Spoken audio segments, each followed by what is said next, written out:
So I'm going to now introduce our guest speaker, Mark Itkin, who is in the communication class of '87. All right, Mark Itkin graduated summa cum laude from the Phi Beta Kappa from UCLA and followed it with a JD from Boalt Hall at UC Berkeley.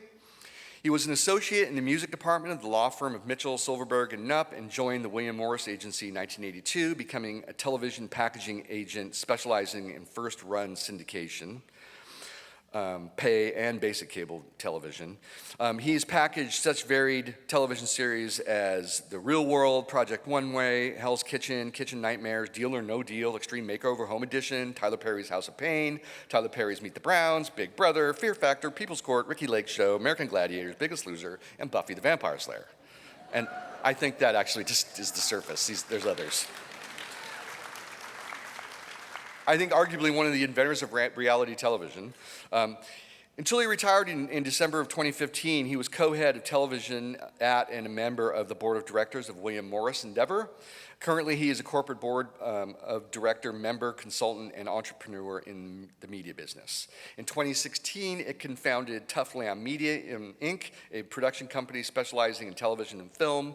Tough Lamb Media produced the Tent Mender docuseries for Amazon and the game show College Bowl for NBC. Currently in production is America's Test Kitchen, The Next Generation, a cooking competition series for Amazon Freevee, a game show pilot for ABC titled Nation's Brightest, and a feature film with producer Mark Platt for A24. Itkin has been a member of the Academy of Television Arts and Sciences for 30 years, a two-term governor, and spent 6 years on the Academy of Television Arts and Sciences Executive Committee. In addition, he chaired the Blue Ribbon Panel Committee, which successfully instituted at-home viewing of the Primetime Emmy Awards, and was the chairman of the ATS Hall of Fame Committee for 4 years. Itkin was also the first agent appointed to the National Association of Television Programming's Executive Board. He is currently on the Board of Governors of Cedars-Sinai Hospital, the Board of Directors of the Zimmer Children's Museum, and the Board of Directors for the National AIDS Movement. Itkin has been the guest lecturer at Harvard Law School and is a member of the Dean of Sciences Advisory Board at UCLA. So join me in welcoming Mark Itkin.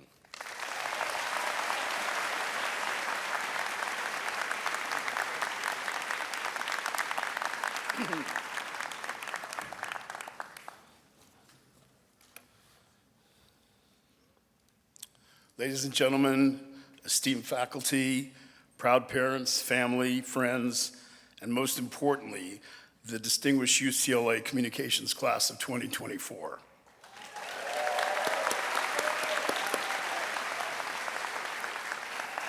Congratulations on this momentous and pivotal event in your life's journey.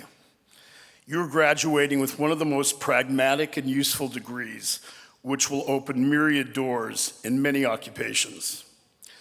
Your time in communications has equipped you with more than academic knowledge.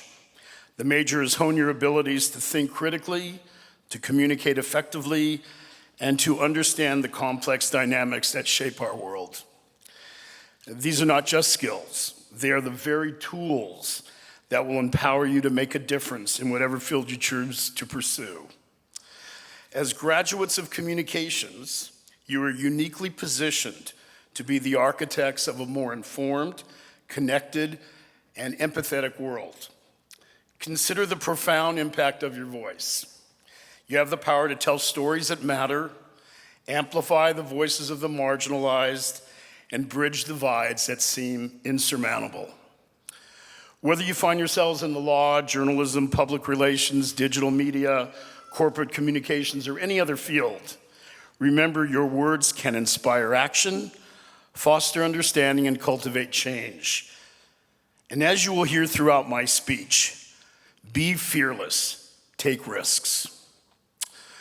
So I entered UCLA in 1971, probably makes me older than anyone in this room, as a poli-sci major, then the major that many freshmen signed up for because we had no idea what we wanted to do in life. Everyone told me I should be a lawyer except me, but I took a risk.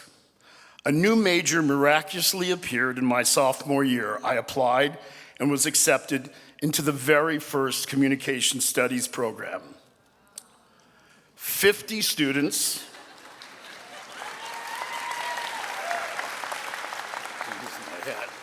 50 students, including the daughter of Joan Crawford, who later wrote Mommy Dearest, and 2 brilliant professors.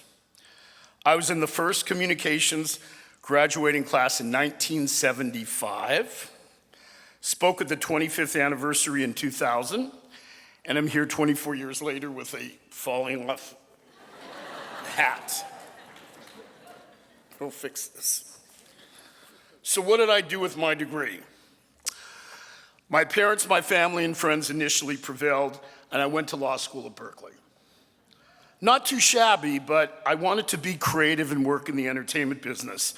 But my family convinced me that the entertainment business was so uncertain, and law then guaranteed a consistent, well-paying career.